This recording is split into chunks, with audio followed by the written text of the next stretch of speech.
I didn't pitch that idea. Jam did. He just he in my ear right here, talking in the little thing. I got the same thing. Yeah.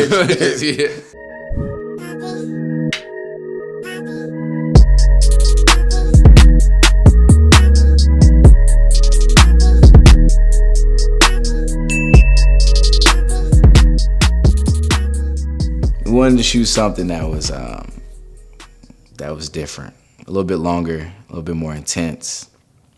It gave more depth, something like suspenseful. So that's why we came with My Brother's Keeper. It really was called The Interrogation. We really called it. The original idea was to have my character, me play the character and also play the interrogator. So I was gonna do like a split thing.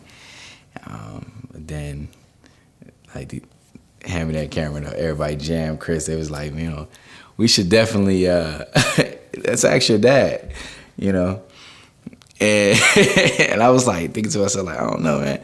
Because my dad came down, he was like really helpful, with giving us like equipment and like the guns and stuff that we needed, badges and stuff like that. So I was like, okay, well, let's see what he do. Let's ask him. And then of course, like, he was like, oh, I'm down with it, So I mean, that's pretty much how it came about. Oh man, the worst. It's like the worst. Nah, real talk, it was good. It was fun. I definitely was surprised. I thought I got a lot of my talents from my mom. She was a thespian, shout out to her. But my dad really turned up. Like, he really came and brought the character to life. At times, like in between takes, like, he would definitely make me laugh. So, it was work with keeping him to stay in the character. But I mean, he did a great job. Like, for real, I really was like, okay, like, this guy's outshining me a little bit. Definitely had to turn up. It was weird because it's your dad, though. You know what I mean? Like, you don't really, you act and then he sees it. Your parents, they see it and like, okay, but to actually like do something like that. I mean, we cussed, we had guns, we had all this stuff like that. So it was kind of like, it was different, but it turned out to be great. Really great. Well, it wasn't loaded. It's just a good thing I didn't have a lot of anger built up. It wasn't weird though. It really wasn't weird. Because man, I don't know. It was about my first time like really handling the gun like for real. But it was cool. It wasn't as bad as I would think it could. Yeah, it was. It was straight, man. Like, it wasn't a bad experience. Would I hold it up to his head again? Nah. But at moments in the script though, he got real. He's just like, man, if rent is due, rent is due. And I'm just like, okay, well, rent ain't due. You know what I mean? Like, I ain't got the money right now. You know what I mean? But holding the gun up to his head, wow. It was. But the character-wise, though, character had to do it. Like, I'm just like, listen, Dad, it's only for the character, But he responded and reacted in such a good manner, so it was cool.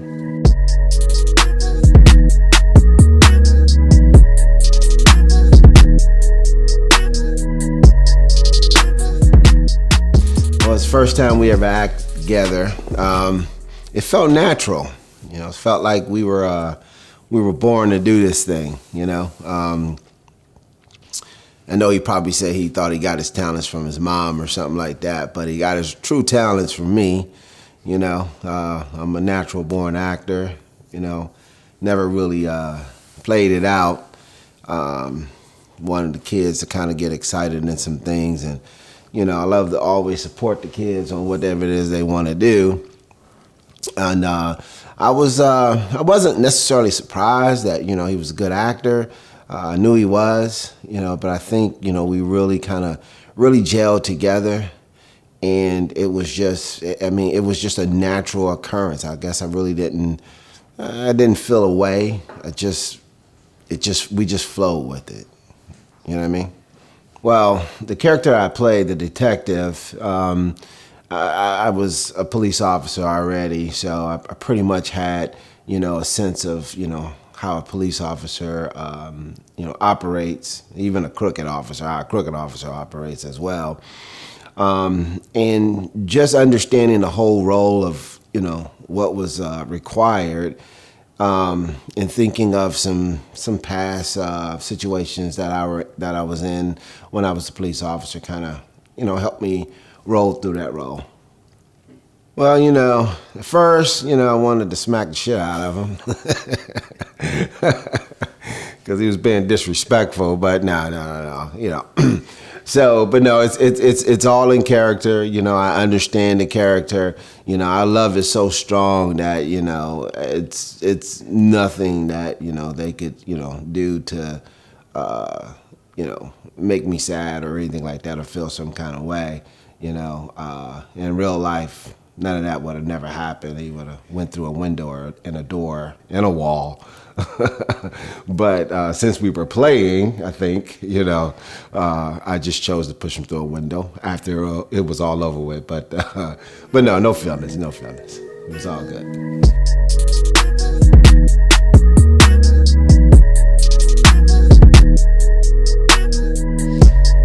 It was actually pretty inspiring.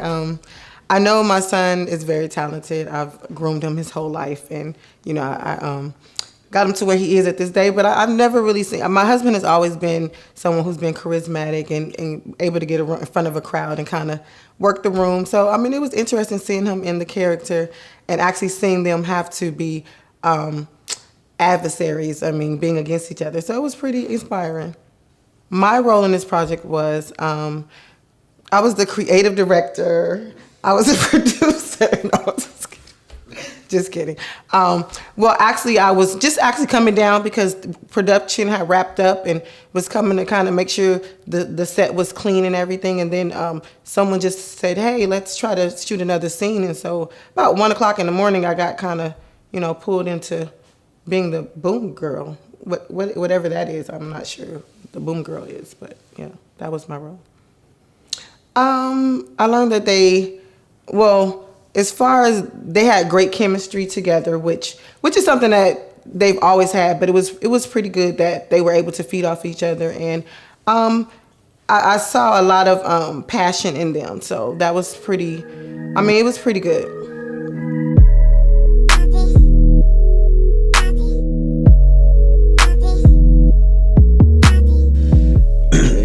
On the set of My Brother's Keeper. Yes, sir. Yes, sir. We'll give a shout out to all our fans and everybody. Thank you guys. Hand Me That Camera Hand Production. Me That Camera shout out Production. To them. You know what I mean? Got it. Another shout out to Hand Me That Liquor. Well, for me it was that one day. An hour after I came home, and and I was just kind of thrown into it, on that same day. So the preparation time that it took to come up with the whole My Brother's Keeper, it literally took us an hour of just sitting down and coming up with a clean concept, something that we could just kind of ad-lib on to stay on track. Yeah. And so after that hour, we shot for probably maybe a good 6 hours. Well, 6 hours broken down. We shot it 3 hours, and then we wound up chopping the whole thing and then reshooting it again to make it better. Yeah. So the dialogue was freestyle. It was freestyle, yeah. The dialogue was freestyle. Yeah, it was all freestyle. It was all just old westerns. That my dad loves to watch, mixed with his experience on just law enforcement. And then some of my favorite actors, like Denzel. You gave it Denzel. You did give a good. Oh, that's a good question, man. I would say that what I learned about myself is that years ago, I really wanted to pursue this line of work as an actor, okay? And I had created a family, so, acting ain't easy. So, you got to get out there and you got to go to work. For sure. you know, and you gotta take care of your family. So I did that, but I always thought like, you know, could I have made it as an actor if I really would have, you know, put everything in it, you know, in the beginning. And I feel confident that, you know, that I could have. You know what I mean? So I learned that about myself, that, you know, that I should have did this, you know, 20 years ago. Damn it, you know what I mean? Yeah. Shit. You know, instead of having children, I should have been, you know, making movies. You know what I mean? I'm really actually mad because, you know, I spent all my time raising kids and being married, and I could have been, you know, I could have been little Denzel or some damn body. You know what I mean? I could have been on top right now, you know? Like making videos and movies and, you know, all that kind of stuff, right? But, you know, it's all good, you know. I love my family, my wife, my kids, you know. I love my upbringing. I love all the struggles we went through, all that stuff, right? But once again, what I learned was that, you know, I feel like I could have been successful in this industry. But it ain't too late, though. Nah, it's never too late. It's never too late. Nah, it's never too late, man. As long as that dude Waterford with the closed eye is still acting, there's still a chance for me, okay? And Morgan Freeman, you know, Chill out, still man. acting, it's a chance for me. You know what I mean? You know what I mean? Chill out, man. Shout out to Forrest Whitaker, man. Yeah, Forrest Whitaker, that's my man. I took myself out of the situation, though, real talk. Like, that's just how I felt. Like, I wasn't me downstairs, man. I was an actor. Like, I was Bobby a product. Owens. Yeah, I was a product of what you taught me before, like, just to be a product of what you're doing. You know what I mean? Like, so the fact that I had the chance to do what I love, which is acting, and then do it in front of you and then do it with you, like, that was crazy. It was really extreme. It was kind of hard a little bit. I ain't gonna lie. At first, like, you gotta break that shell. You know what I'm saying? Like, you gotta break that shell. Just like, okay, can I do this? Can I not do this? But then it's just like, okay, once you start getting comfortable, when I start getting comfortable, I was like, okay, bam, like, it's easy. And then again, what you said, like, it was like, okay, that natural, just, you say this, I say that, like, okay, bam. Yeah. Script writing is important. I'll tell you that. Like, that's what I learned. Like, if you don't have a script, then it's kind of like difficult for editing. But we produced a good film. You know what I did learn about myself, though? I am definitely funnier than my dad. But I do know where I get it from. Definitely. I do know why I'm so funny. Like, and why everybody be like, oh my God, this guy is hilarious. But I couldn't keep my composure when we was not, you know, shooting the scenes, like, behind the scenes. You gotta work on that, man. You can't just I'm trying. You know, if it's a real dramatic scene, you gotta, you know, you can't just be breaking character. I know, you know, you gotta have some bloopers and you gotta be funny. You know? Yeah, but the bloopers just gotta just happen. But boy, yeah. It's so many times, man. I couldn't get into character because I was laughing so much, man. Taking my mask off and in the lighter, you know, hit me with the mask. But you know, with my sister, like that. Right. No, y'all gotta see the footage that we didn't put on there, the cell phone. The 80 cell phone. Yeah. Oh my gosh! Like, we should have put that. Where did this guy come? Where did you come up with this stuff, man? I mean, you know, I should have been a comedian, probably so. We definitely got to give a shout out to Jam. Like, hey man, like, I'm gonna tell you something, right? What you gonna tell? So my cousin Antoine, you did a movie with him. Yeah, one of my very first films. One of your very first films, right? Yeah. Shout out. And I think that was a very good film. It really was. All right. Don't sleep on it. Yeah, it was a good film. I love that film. Lost at every game. Check it out. Yeah. One of my first ones. Good film, right? And he saw the movie, and he just was like, he know who you and I are, right? But his question was, who was the guy holding the camera? For sure. And the lighting. For sure. He said his exact words, that shit was tight. Excuse me, Mom. But he kept giving props to the cameraman and the lighting man. And he didn't understand that they were both the same man. Yeah. So, shout out to Jam. Shout out to Jam. For understanding what it takes to bring film to life. For sure. Right? Because you got to have good lighting, good sound, good camera. And this guy has that. You know what I mean? Up and coming, film producer, whatever, video producer, however you guys Filmmaker, call it in the industry, right? Director. I think this guy is going to be like the next Tyler Jam. Okay? Yeah. Tyler Jam. We'll call him Tyler Jam. I think we should call him Jam Lewis. Jam Lewis. Jam Lewis. I'm saying only Jam Lewis. The guy is good. He's good. He's phenomenal.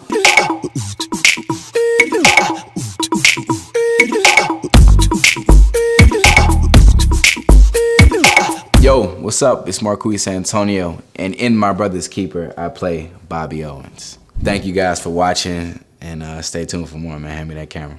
Marquise Antonio, I'm out. Peace.